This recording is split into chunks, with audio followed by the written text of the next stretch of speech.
সেখানে টাকা স্টক হয়ে আছে।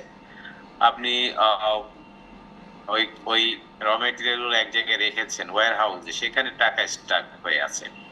তারপরে হয়তো আপনি ফিনিশড গুড প্রডিউস করার আগে দেখা যায় ইন্টারমিডিয়ারি গুডস প্রডিউস করতে হয়, সেইখানেও আপনার টাকা স্টক হয়ে থাকে।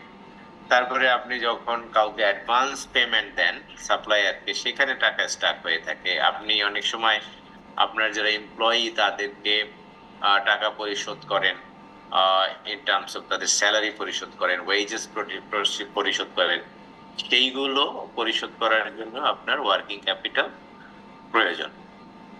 এরপরে দেখেন যে আমাদের working capital objective of working capital management খুবই সিম্পল। ওয়ার্কিং ক্যাপিটাল ম্যানেজমেন্টের অবজেক্টিভ হলো যাতে আপনার day to day activity satisfactorily আপনি করতে পারেন, প্লাস আপনি যাতে লিকুইডিটি সংকটে না পড়েন, এটাকে আমরা বলি ওয়ার্কিং ক্যাপিটাল ম্যানেজমেন্টের অবজেক্টিভ। এটা অত বেশি মানে এটা জানার খুব বেশি জানার দরকার নেই, আপনি নিজে নিজে বুঝতে পারবেন। কনসেপ্ট গ্রস ওয়ার্কিং ক্যাপিটাল, বললাম যে total current asset is equal to gross working capital, আর নেট ওয়ার্কিং ক্যাপিটাল হলো the difference between current asset and current liabilities, already বলে দিয়েছি। এরপরে হলো determinants of working capital requirement. একটা অর্গানাইজেশনের ওয়ার্কিং ক্যাপিটাল কতটুকু দরকার হবে সেটা ডিপেন্ড করে কিসের উপরে। একটু হোল্ড করেন একটা মিনিট।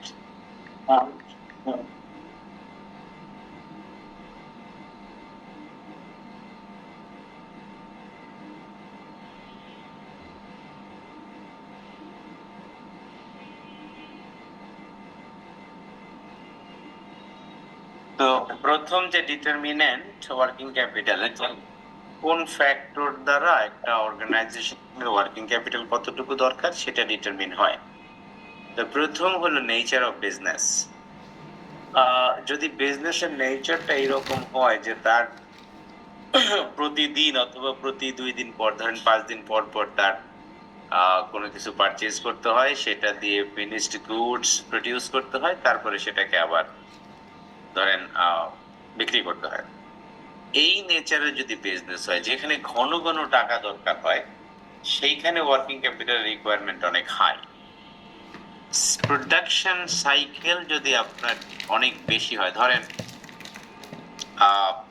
প্রোডাকশন সাইকেল যদি হয় 3 মাসের, যে আপনি একটা কোনো গুডস র ম্যাটেরিয়াল পারচেজ করে সেটাকে প্রডিউস করে তারপরে আবার ধরেন বিক্রি করবেন, আর তারপরে টাকা আসবে, এইরকম সাইকেল যত বেশি হবে, লং টার্মে হবে, তখন ওয়ার্কিং ক্যাপিটাল রিকোয়ারমেন্ট কিন্তু তত কম হবে। কারণ ওয়ার্কিং ক্যাপিটাল রিকোয়ারমেন্ট তো আমরা সিম্পলি বলি এটা হলো শর্ট টার্ম রিকোয়ারমেন্ট। এখন সাইকেল যত বড় হবে আপনার টাকা তত কম লাগবে, সাইকেল যত কম হবে তত ফ্রিকোয়েন্টলি আপনার টাকা লাগবে, আর সাইকেল যত বেশি হবে, যত লং হবে, সেখানে তত ইনফ্রিকুয়েন্টলি আপনার ওয়ার্কিং ক্যাপিটাল প্রয়োজন হবে। বিজনেস সাইকেল ফ্লাকচুয়েশন, এখন বিজনেস যেখানে ফ্লাকচুয়েট করে, ধরেন অনেক সময় ধরেন আপনি এমন বিজনেস করেন যেখানে দেখা গেল যে গুডস এন্ড সার্ভিসের যে দাম সেটা খুবই ফ্লাকচুয়েট করে। আপনি র মেটেরিয়ালের দাম হাইলি ফ্লাকচুয়েট করে, অথবা র মেটেরিয়ালের দাম কখনো কমে যায় কখনো বেড়ে যায়, you cannot make any prediction about that. তো সেই ক্ষেত্রে দেখা যাবে your raw material purchase will be highly influenced by the inflation price. আবার ধরেন এরকম আপনি বিদেশ থেকে র মেটেরিয়াল পারচেজ করেন, সেই ক্ষেত্রে যদি দেখা যায় ডলারের প্রাইস সিগনিফিক্যান্টলি বেড়ে যায় অথবা কমে যায়, তাহলে working capital requirement will also be affected by it. Production policy, আপনি যদি অনেক বেশি গুডস এন্ড সার্ভিসেস প্রডিউস করে রাখতে চান তাহলে আপনার ওয়ার্কিং ক্যাপিটাল বেশি দরকার হবে, আর যদি আপনি কম গুডস এন্ড সার্ভিসেস প্রডিউস করে রাখতে চান তাহলে ওয়ার্কিং ক্যাপিটাল রিকোয়ারমেন্ট আপনার কম হবে। আর ক্রেডিট পলিসি যেটা, সেটা হলো যদি আপনি বাকিতে পণ্যদ্রব্য বিক্রি করেন, অথবা আপনি যদি বাকিতে র মেটেরিয়াল পারচেজ করতে পারেন, তাহলে আপনার ওয়ার্কিং ক্যাপিটাল কম লাগবে। যদি আপনি বাকিতে পণ্যদ্রব্য বাই করতে পারেন, র মেটেরিয়াল বাই করতে পারেন, তাহলে your requirement of working capital will be less. আর যদি আপনি বাকিতে পারচেজ না করে নগদে পারচেজ করেন বা করতে হয়, তখন কিন্তু আপনার ওয়ার্কিং ক্যাপিটাল বেশি দরকার হবে। বিজনেসের গ্রোথ এবং expansion will also determine the working capital requirement. If your business grows fast, যে ধরেন you are making huge production of goods and services, your business is expanding very quickly, এরকম যদি হয় তখন you will have to maintain a good amount of working capital.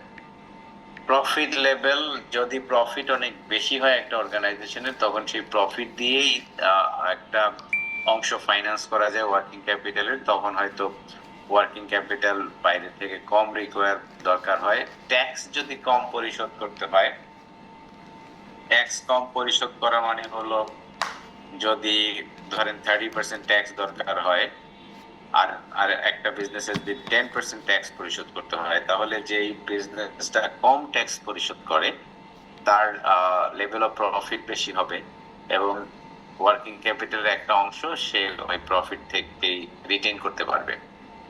Dividend policy যদি এরকম হয় যে company is making huge dividend payment every year, ধরেন প্রতি বছর যদি একটা প্রফিটের একটা বড় অংশ ডিভিডেন্ড হিসাবে পরিশোধ করতে হয়, তাহলে তার প্রফিটের একটা অংশ মানে সে রিটেইন করতে পারে না, তার মানে তখন বাইরে থেকে তাকে ফাইন্যান্স করতে হয়।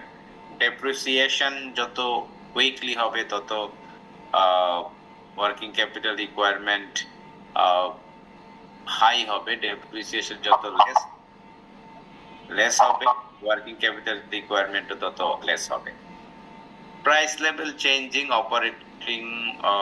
Operating efficiency. Price level changes আগে বলে ফেলেছি। অপারেটিং এফিসিয়েন্সি হলো আপনি যদি একটা প্রোডাক্ট 100 টাকার জায়গায় 90 টাকায় প্রডিউস করতে পারেন এফিসিয়েন্টলি, তাহলে আপনার 10 টাকা ওয়ার্কিং ক্যাপিটাল কম দরকার হবে।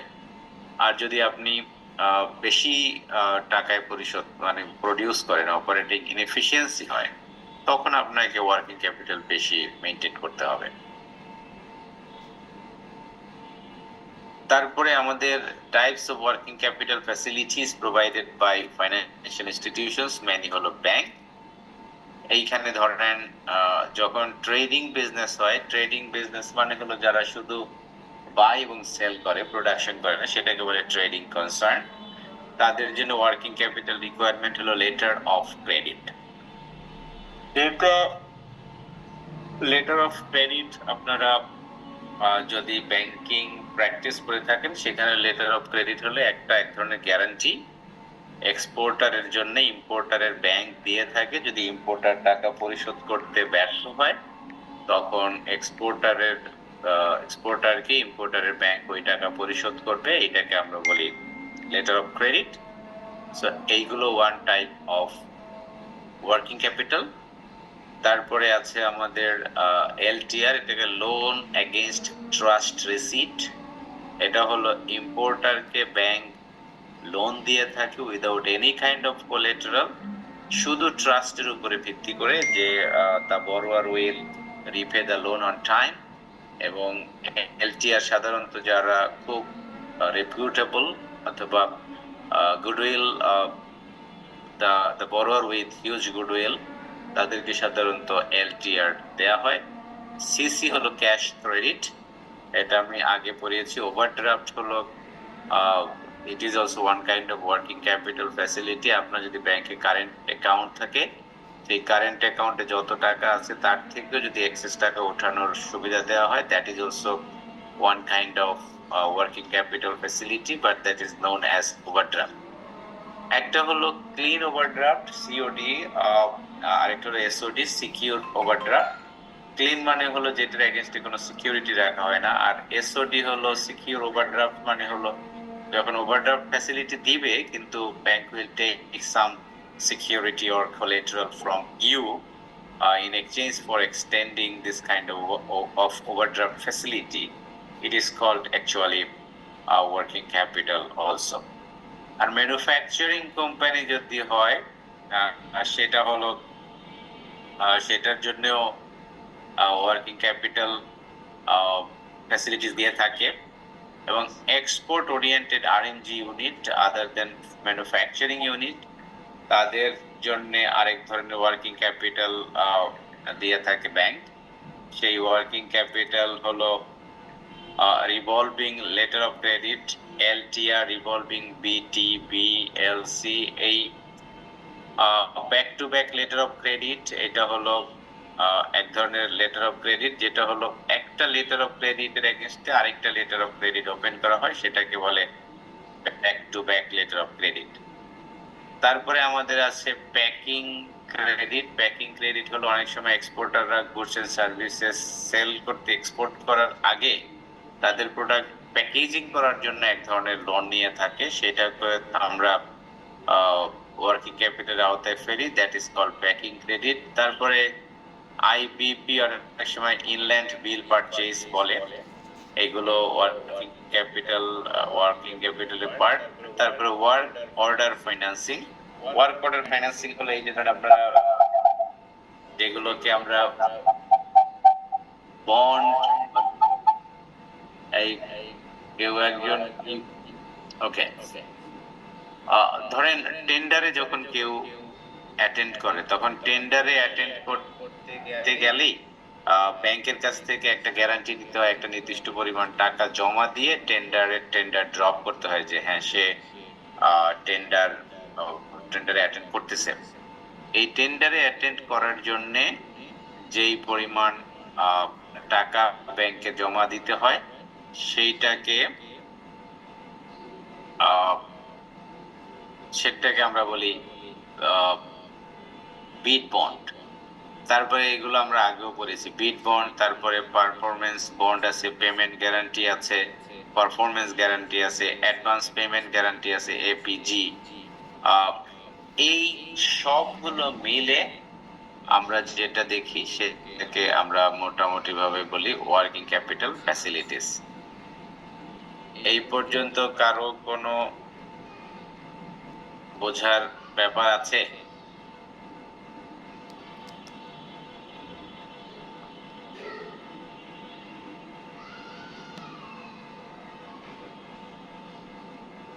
কারো কিছু বোঝার আছে?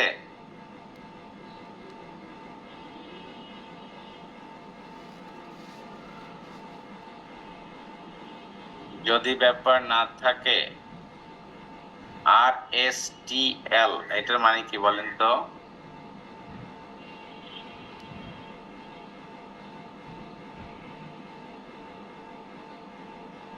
এই RSTL মানে কি?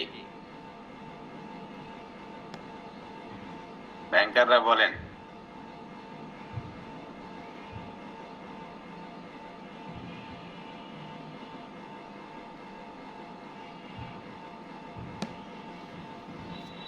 RSTL revolving short term loan. জি, রিভলভিং শর্ট টার্ম লোন, এইটা one type of working capital facility.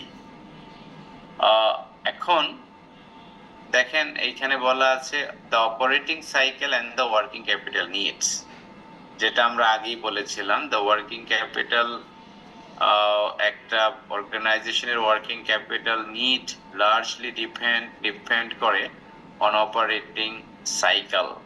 The operating cycle may be defined as the time duration starting from the procurement of goods or raw materials and the ending with the sales realization. Sales realization আমরা বলছি টাকাটা আসা আর কি, আপনার টাকা খরচ হওয়া থেকে শুরু করে টাকা আসা পর্যন্ত যে সময়টা দরকার হবে সেটাকে বলে অপারেটিং সাইকেল। এবং এই অপারেটিং সাইকেল অনেক সময় একটা অর্গানাইজেশন কি পরিমাণ ওয়ার্কিং ক্যাপিটাল দরকার সেটাকে ডিটারমিন করে। তো এইখানে যে দেখতে পাচ্ছেন সেখানে দেখেন procurement of raw material and services, conversion of raw materials into work in progress, conversion of work in progress into finished goods, sale of finished goods, credit allowed to customer in days, credit obtained from customers in days। এই সবগুলোকে মিলিয়ে আমরা determine করি একটা অর্গানাইজেশনের operating cycle. মানে প্রথম হলো আমি কত দিনের জন্য যে র ম্যাটেরিয়াল পারচেজ করলাম, তারপরে র ম্যাটেরিয়ালকে আমরা অনেক সময় ওয়ার্ক ইন প্রোগ্রেস, মানে হলো ফিনিশড গুডস প্রডিউস করার আগে ইন্টারমিডিয়েটারি গুডস যেটা থাকে। ধরেন আপনি প্রথমে মাটিকে মোল্ড করেন, মোল্ড করার পরে ইট বানান, ইট বানায় রোদে দেন, রোদে দেওয়ার পরে সেটাকে আবার ইটের ভাটায় পুড়তে হয়, তারপরে এটা ফিনিশড গুডস হয়। তাইলে ইট যখন লাল হয়ে ফিনিশড গুডস হিসেবে বের হয়ে যায় তখন সেটা কিন্তু আমাদের ফিনিশড গুডস। কিন্তু এর আগে যে প্রসেসটা সেটাকে আমরা বলি ওয়ার্ক ইন প্রোগ্রেস। সো আপনি তারপরে ফিনিশড গুডস যখন প্রডিউস করেন তারপরে আপনাদের যেটা করতে হবে, you will have to sell the finished goods. তারপরে আপনাকে আপনি ক্রেডিটে সেল করবেন নাকি নগদে সেল করবেন, that will also determine actually the capital needs, working capital needs. তারপরে বাকিতে যদি বিক্রি করেন তাহলে আসলে কতদিন পরে আবার ওইটা কালেকশন করবেন, 10 days or 20 days নাকি মোর দেন দ্যাট। তারপরে হলো আপনাকে চিন্তা করতে হবে, আপনি যেমন কাউকে পণ্য বিক্রি করার সময় বাকিতে অ্যালাউ করতে পারেন, আপনি আবার র ম্যাটেরিয়াল বাই করার সময় আপনি বাকিতে পারচেজ করতে পারবেন। That will also determine actually the working capital need. এরপরে এখানে দেখেন operating cycle in manufacturing firms, খুব সিম্পল। র ম্যাটেরিয়াল পারচেজ করলেন প্রথমে, তারপরে ওয়ার্ক ইন প্রোগ্রেস, তারপরে সেটাকে ফিনিশড গুডসে কনভার্ট করলেন, তারপরে সেল, তারপরে আপনাকে যেটা করতে হবে সেটা হলো ডেটর, তারপরে ক্যাশ। যখন আপনি সেল করবেন, সেল করতে গেলে আপনাকে যেটা করতে হবে, you will have to think about whether you are selling for cash or credit. যদি ক্রেডিটে সেল করে তখন debtors are created and then you collect money from the debtors, that is the person who got the credit facility, and then you get the cash, and that cash is used for again going through the same cycle. তারপরে আমাদের যেটা আছে সেটা হলো operating cycle of non manufacturing farm. সেখানে হলো simple, আপনি যখন কি করেন, স্টক অফ ফিনিশড গুডস এটা আপনি বাই করেন, আপনার কাছ থেকে ক্যাশ চলে যায় এখানে। তারপরে whenever you sell the goods and services then receivables are created, receivables গুলো যখন ক্রিয়েট হয় তখন আবার আপনি ক্যাশ পান। এখানে দুইটা অ্যারো হবে, নিচেরটা ডান অ্যারো হবে আর উপরেরটা বাম অ্যারো হবে। সেটা হলো ক্যাশ চলে যায় to buy the stock of finished goods, তারপরে receivables are created and then you collect the money from the receivables and you generate the cash. So আমাদের যখন নন ম্যানুফ্যাকচারিং ফার্ম থাকে সেখানে আমাদের অপারেটিং সাইকেলটা খুবই শর্ট থাকে, but whenever it is a manufacturing organization তখন আমাদের কিন্তু অপারেটিং সাইকেলটা একটু বড় থাকে। এখন আমরা কোন কোন সোর্স থেকে আসলে ওয়ার্কিং ক্যাপিটাল ফাইন্যান্স করব। এখন ওয়ার্কিং ক্যাপিটাল তো আমাদের short term assets, short term sources of funds. এখন এইটাকে আমরা কি শর্ট টার্ম দিয়ে ফাইন্যান্স করব নাকি লং টার্ম দিয়ে ফাইন্যান্স করব? সো আমাদের there are two ways to finance the working capital requirements. একটা হলো we can finance it by short term sources, second one is we can also finance it by long term sources. So short টার্মের মধ্যে আছে আপনি short term বড় করতে পারেন, আরেকটা আছে ইস্যুইং কমার্শিয়াল পেপার।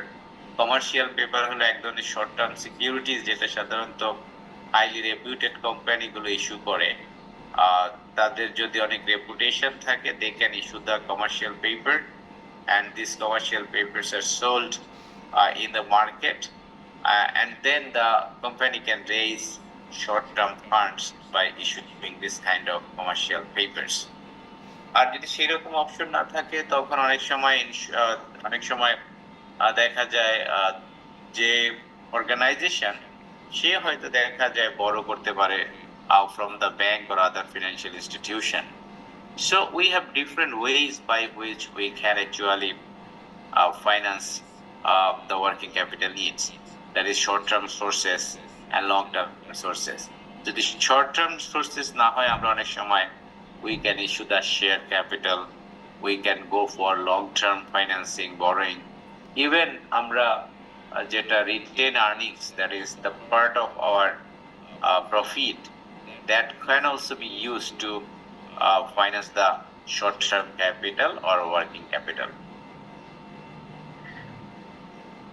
এরপরে আমাদের we have 3 different approaches to determine the appropriate financing mix. মানে আপনার কিভাবে আপনি ফাইন্যান্সিংটা করবেন, মানে শর্ট টার্ম ওয়ার্কিং ক্যাপিটালকে ফাইন্যান্স করবেন, কারেন্ট অ্যাসেট কিভাবে ফাইন্যান্স করবেন। ধরেন আপনার বেতনের জন্য টাকা দরকার, তারপরে আপনার টাকা দরকার হলো র ম্যাটেরিয়াল পারচেজ করার জন্য টাকা দরকার, ওয়্যার হাউসে টাকা রাখার জন্য টাকা দরকার, আপনার টাকাগুলো স্টক হয়ে আছে বিভিন্ন জায়গায় তার জন্য। এই রকম যে সোর্স গুলো আছে সেইখানে আপনি কিভাবে টাকাগুলো ফাইন্যান্স করবেন, সেই ফাইন্যান্স করার আমাদের 3টা অ্যাপ্রোচ আছে। একটাকে আমরা বলি ম্যাচিং অথবা হেজিং অ্যাপ্রোচ, আর একটা হলো কনজারভেটিভ অ্যাপ্রোচ, আর একটা হলো অ্যাগ্রেসিভ অ্যাপ্রোচ। এখন ম্যাচিং অ্যাপ্রোচ মানে হলো, ধরেন আপনি শর্ট টার্ম অ্যাসেট দরকার, তাহলে আপনি শর্ট টার্ম লায়াবিলিটি দিয়ে সেটা ফাইন্যান্স করবেন, এটাকে বলে ম্যাচিং অ্যাপ্রোচ। মানে আপনার শর্ট টার্ম অ্যাসেটকে আপনি শর্ট টার্ম লায়াবিলিটি দিয়ে ফাইন্যান্স করবেন অথবা শর্ট টার্ম সোর্স দিয়ে ফাইন্যান্স করবেন, আর লং টার্ম অ্যাসেটকে লং টার্ম লায়াবিলিটি অথবা লং টার্ম সোর্স দিয়ে ফাইন্যান্স করবেন, এটাকে আমরা বলি হেজিং অথবা ম্যাচিং অ্যাপ্রোচ। আর কনজারভেটিভ হলো, কনজারভেটিভ এইরকম যে আমি আমার শর্ট টার্ম অ্যাসেট দরকার, কিন্তু সেটাকে শর্ট টার্ম লায়াবিলিটি দিয়ে ফাইন্যান্স না করে আমি লং টার্ম দিয়ে ফাইন্যান্স করতেছি। তার মানে আমার হাতে অনেক সময় থাকতেছে টাকাটা পরিশোধ করার জন্য। ধরেন আমার টাকা দরকার 100 দিনের জন্য, কিন্তু আমি এইটা রেজ করলাম এমন একটা সোর্স থেকে যারা আমাকে 200 দিনের জন্য লোন দিল অথবা 1 বছরের জন্য লোন দিল।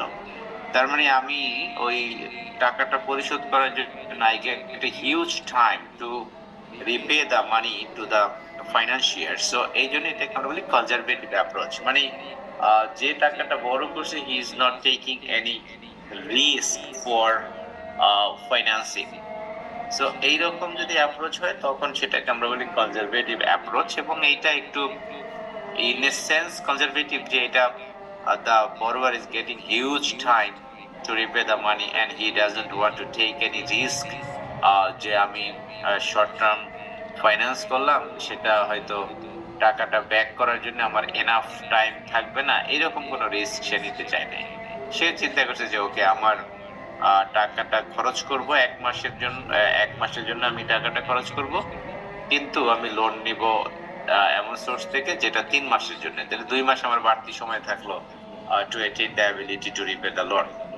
আর এইটার উল্টাটা হলো অ্যাগ্রেসিভ, যে আমার টাকা দরকার 1 মাসের জন্য, কিন্তু আমি টাকাটা ফাইন্যান্স করেছি এমন একটা সোর্স থেকে যে আমাকে 15 দিনের জন্য লোন দিয়েছে।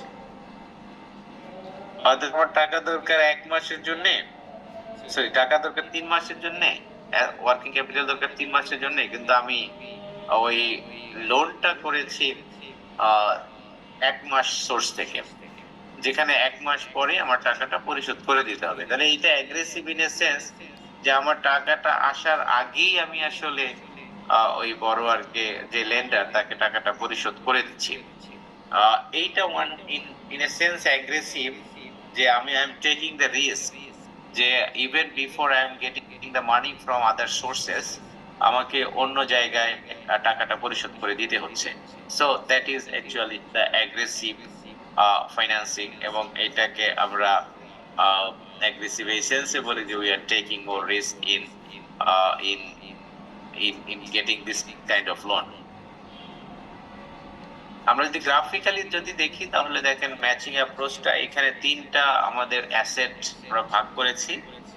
একটা হলো ফিক্সড অ্যাসেট, আরেকটা হলো we have total asset. Total asset কি? Fixed asset, permanent current asset, fluctuating current asset. মানে আমাদের অ্যাসেটের দুইটা ভাগ, একটা হলো ফিক্সড অ্যাসেট আর একটা হলো কারেন্ট অ্যাসেট। এই দুইটা মিলে আমাদের টোটাল অ্যাসেট। কিন্তু এই কারেন্ট অ্যাসেটের মধ্যে আমাদের আবার দুইটা পার্ট আছে। কারেন্ট অ্যাসেটের মধ্যে দুইটা পার্ট মানে হলো, একটা হলো পার্মানেন্ট কারেন্ট অ্যাসেট আর একটা হলো fluctuating current asset. Permanent current অ্যাসেটটা হলো যে এই পরিমাণ কারেন্ট অ্যাসেট সব সময় একটা বিজনেসের লাগেই, মানে এর নিচে আসলে কখনো ওই কারেন্ট অ্যাসেটের রিকোয়ারমেন্ট হয় না। Current asset is always maintain at this level. কিন্তু দেখা যায় এর উপরে ওই যে রেড যে লাইনটা দেখছেন, that is fluctuating, that is rising falling and then again rising and falling. এটা হলো আসলে it is fluctuating and this is called fluctuating current assets. এখন এটা ম্যাচিং এই কারণে যে আমার শর্ট টার্ম তাহলে ডেট কোন, শর্ট টার্ম অ্যাসেট আসলে কোনটা? এই যে ফ্লাকচুয়েটিং কারেন্ট অ্যাসেট। কারণ এই যে পার্মানেন্ট কারেন্ট অ্যাসেট এইটাকে আসলে আমি লং টার্ম দিয়ে ফাইন্যান্স করছি, আর যে ফ্লাকচুয়েটিং কারেন্ট অ্যাসেট আছে এটাকে আমি শর্ট টার্ম ডেট দিয়ে ফাইন্যান্স করছি। So short term to short term, long term to long term. এখানে পার্মানেন্ট কারেন্ট অ্যাসেটটা যেহেতু পার্মানেন্ট ইন নেচার, এই জন্য এটাকে ফিক্সড এর মতো তুলনা করা হয়েছে, অথবা পার্মানেন্ট আর ফিক্সড তো একই। সেই কারণে পার্মানেন্ট কারেন্ট অ্যাসেট এবং ফিক্সড অ্যাসেট এই দুইটাকে ধরে নেওয়া হয়েছে দে আর ফিক্সড অথবা দে আর লং টার্ম। এই কারণে একে বলা হয়েছে লং টার্ম ডেট এবং ইকুইটি দ্বারা ফাইন্যান্স করা হবে।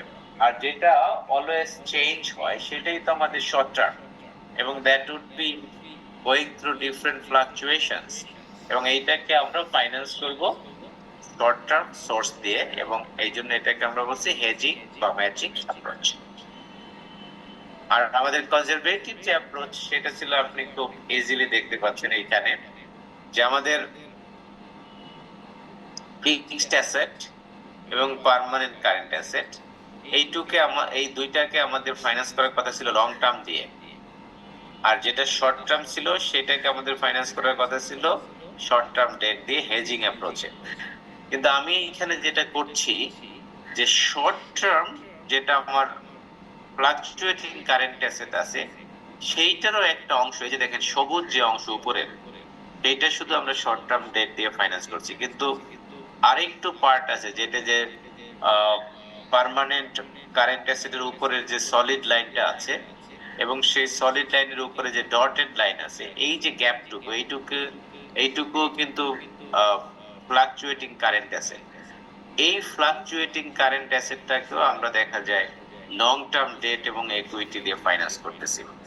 তো যখন আমরা লং টার্ম দিয়ে শর্ট টার্মের একটা অংশকে ফাইন্যান্স করব, তখন সেটা হলো কনজারভেটিভ। আগে আমি বলেছি যে আমার টাকা দরকার 6 মাসের জন্য, কিন্তু আমি এমন সোর্স থেকে সেটা ফাইন্যান্স করে রেখেছি যেটা হয়তো 1 বছরের।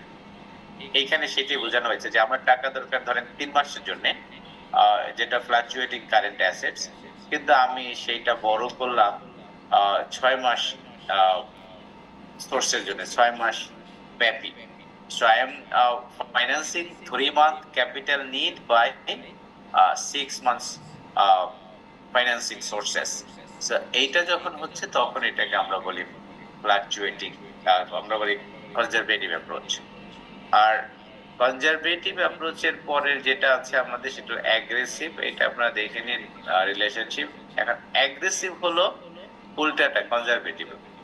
কনজারভেটিভে আমরা কি করেছি যে ফ্লাকচুয়েটিং কারেন্ট অ্যাসেটের একটা অংশ লং টার্ম দিয়ে ফাইন্যান্স করেছি, কিন্তু আমরা আসলে যেটা দেখব সেখানে হলো পার্মানেন্ট কারেন্ট অ্যাসেটের একটা অংশ।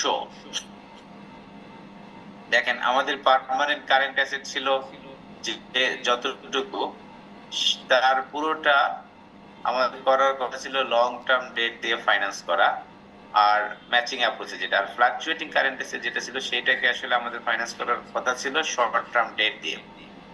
কিন্তু অ্যাগ্রেসিভে আমরা এসে যেটা করলাম সেটা হলো যে পার্মানেন্ট কারেন্ট অ্যাসেট নিড যেটা, সেইটার একটা অংশকে আমরা শর্ট টার্ম দিয়ে ফাইন্যান্স করতেছি। যখন এই পার্মানেন্ট কারেন্ট অ্যাসেট আর ফিক্সড অ্যাসেট তো অলমোস্ট সেম, সো আমরা যখন পার্মানেন্ট কারেন্ট অ্যাসেটের একটা অংশ, যে অংশটা এই যে অ্যারো দিয়ে দেখাচ্ছে, আপার অ্যারো, রেড লাইনের নিচে যে হলুদ লাইন এবং ডটেড লাইন, সেই অংশটা, এইটা হলো আমাদের ফ্লাকচুয়েটিং কারেন্ট অ্যাসেট। এইটাকে যখন আমরা এইটা, এবং দেখেন আমরা আরেকটু অংশ, তো হলুদ অংশ, এই পুরা দুই হলুদ বর্ডার হলো আমাদের পার্মানেন্ট কারেন্ট অ্যাসেট। কিন্তু দেখা যায় এই পার্মানেন্ট কারেন্ট অ্যাসেটকে আমরা আবার শর্ট টার্ম ডেট দিয়ে যখন ফাইন্যান্স করছি, তখন সেটাকে আমরা বলছি অ্যাগ্রেসিভ অ্যাপ্রোচ। সো এই তিনটা আমাদের অ্যাপ্রোচ আছে, একটা হলো ম্যাচিং, আরেকটা হলো কনজারভেটিভ, আরেকটা হলো অ্যাগ্রেসিভ। ওইখানে দেখেন অ্যাগ্রেসিভ বলা আছে, working capital policy is called an aggressive policy if the firm decides to finance a part of the permanent working capital by short term sources. The aggressive policy seeks to minimize excess liquidity while meeting the short-term requirements. The firm may accept even greater risk of insolvency in order to save cost of money. এটা আসলে এই কারণে long term অ্যাসেটকে short term source দ্বারা finance করতে চাচ্ছে, এইখানে cost minimise করতে চাচ্ছে। কিন্তু সেইখানে কস্ট মিনিমাইজ করতে গেলে আবার তাদের রিস্ক আছে, যে অনেক সময় দেখা যায় হঠাৎ করে তাদের লিকুইডিটি রিকোয়ারমেন্ট হয়ে গেলে they might not have the ability to fulfill that liquidity requirement. এরপরে আমাদের যেটা আছে সেটা হলো এই যে সাইকেল নিয়ে আমি এতক্ষণ কথা বলেছিলাম, যে working capital calculation of operating cycle of A typical company. একটু দেখেন, সেটা হলো প্রথমে হলো পারচেজ অফ ইম্পোর্টস, উপরে একদম উপরে টপে পাবে পারচেজ অফ ইম্পোর্টস। তারপরে আমি যখন পারচেজ করেছি তখন দেখেন টাকা পয়সা পরিশোধ করি না, এখানে বলা নাই যে নগদে নাকি বাকিতে। যখন বলা না থাকবে তখন ধরে নেবেন যে এটা বাকিতে হচ্ছে। তাহলে পারচেজ অফ ইম্পোর্টস মানে র ম্যাটেরিয়ালস আমি বাকিতে পারচেজ করলাম। ইম্পোর্ট পেমেন্টস, তার মানে ওই সময়টা এসে আমি ইম্পোর্টটা পেমেন্ট করলাম। তাহলে আপনি কতদিন পরে টাকাটা পরিশোধ করলেন সেটা আপনার দেখতে হবে। তাহলে র ম্যাটেরিয়াল পারচেজ যেদিন করলাম সেটা যদি 0 ডে হয় বা প্রথম দিন হয়, তাহলে ইনপুট পেমেন্ট করলাম কতদিন পরে, দেখেন অ্যাকাউন্টস পেয়েবল 20 ডেজ, দেখেছেন? তার মানে আমি 20 দিন পরে, আমি র ম্যাটেরিয়াল পারচেজ করার 20 দিন পরে আমি টাকা পরিশোধ করলাম। তাহলে এই যে 20 দিন, এই 20 দিন আবার আমি কিন্তু ওয়ার্কিং ক্যাপিটাল বেনিফিট পেলাম, মানে আই পারচেজ দ্য র materials on credit and I had to pay it after 20 days. So for last 20 days I got some benefit of this working capital. এরপরে ইনপুট পেমেন্টস যেটা বললাম, এরপরে দেখেন sell product, যে আমি প্রোডাক্ট সেল করলাম। এরপরে পরেটা হলো রিসিভেবল পেমেন্ট, মানে রিসিভ পেমেন্ট মানে প্রোডাক্ট সেল করলাম বাকিতে, এবং অ্যাকাউন্টস রিসিভেবল ক্রিয়েট হয় যখন আমি বাকিতে প্রোডাক্ট সেল করি। তখন যেটা আমি পাওনা থাকবো, বড় যে আমার কাছ থেকে পারচেজ করলো, সেটাকে বলে অ্যাকাউন্টস রিসিভেবলস। সো সেই রিসিভেবলটা আমরা রিসিভ পেমেন্ট। পেমেন্ট যখন রিসিভ করি তখন আমার কি হয়, ক্যাশ ইন হয়। তাহলে ক্যাশ আউট হলো 20 দিন পরে, ক্যাশ ইন হলো 81 দিন, 61 দিন পরে। তাহলে আমাদের টোটাল যে অপারেটিং সাইকেল সেটা হলো 61-র সাথে আপনি যদি 20 যোগ করেন তাহলে 81 দিন, এটাকে আমরা বলি টোটাল অপারেটিং সাইকেল।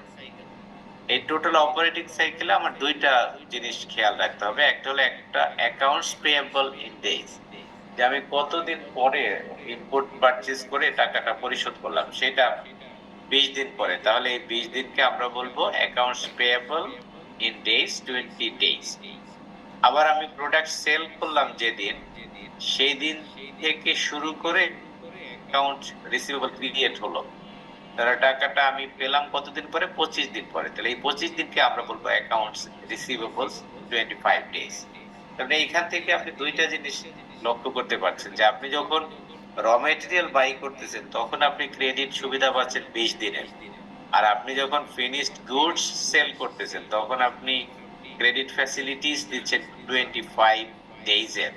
তার মানে আপনি এখনো 5 দিন পিছিয়ে আছেন। in terms of getting benefit of credit sales or credit buy.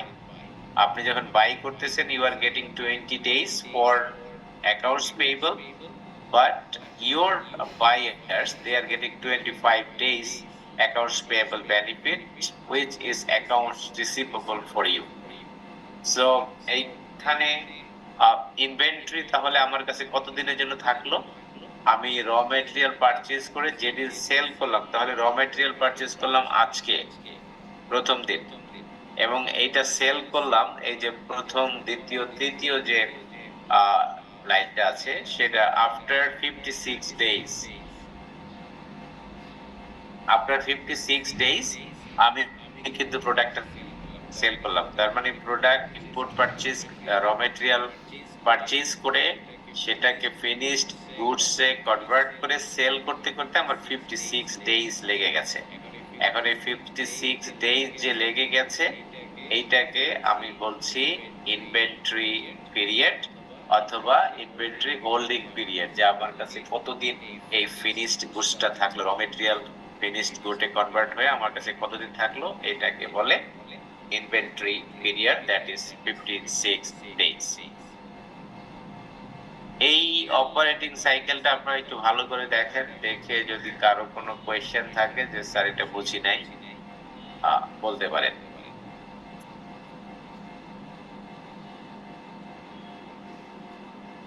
এক মিনিট সময় দিলাম।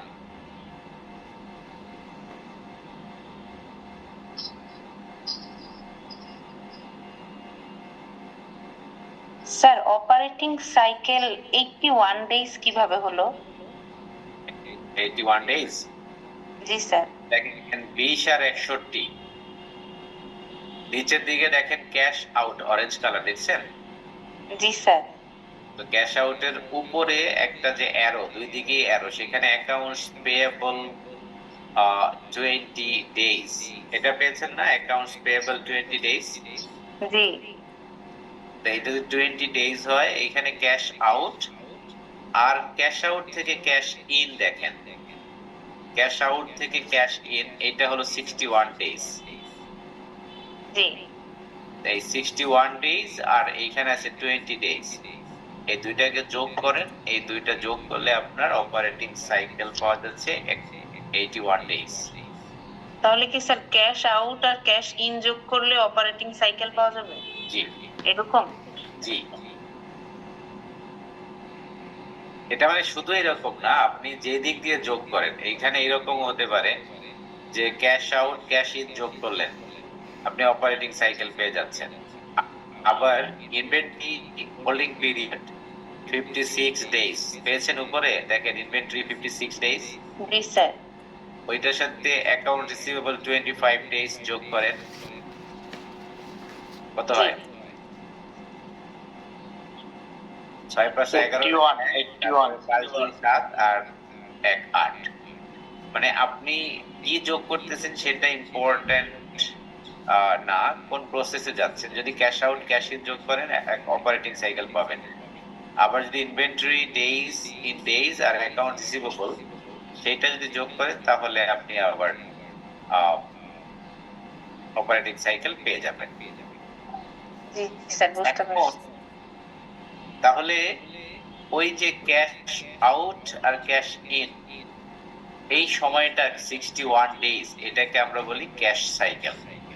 যেই সময়টায় আমার ক্যাশ আউট হয়েছে আর যেই সময়টায় ক্যাশ ইন হয়েছে, এই দুইটা সময়ের যে পার্থক্য, এইটাকে আমরা বলি ক্যাশ সাইকেল অথবা ক্যাশ জেনারেটিং সাইকেল। এটা কত? 61 ডেজ। পেয়েছেন? সিনথিয়া পেয়েছেন? জি স্যার, পেয়েছি। জি, তাহলে এই পর্যন্ত আমাদের এইটা আজকে থাকলো। এরপরে দেখি কি আছে। এরপরে আমাদের কিছু অঙ্ক আছে। হ্যাঁ, অঙ্কটা আমরা না হয় ইন পার্সন ক্লাসরুমে পড়াই নাকি? জি স্যার। জি স্যার। তাহলে এটা আমি স্টপ করে দিলাম।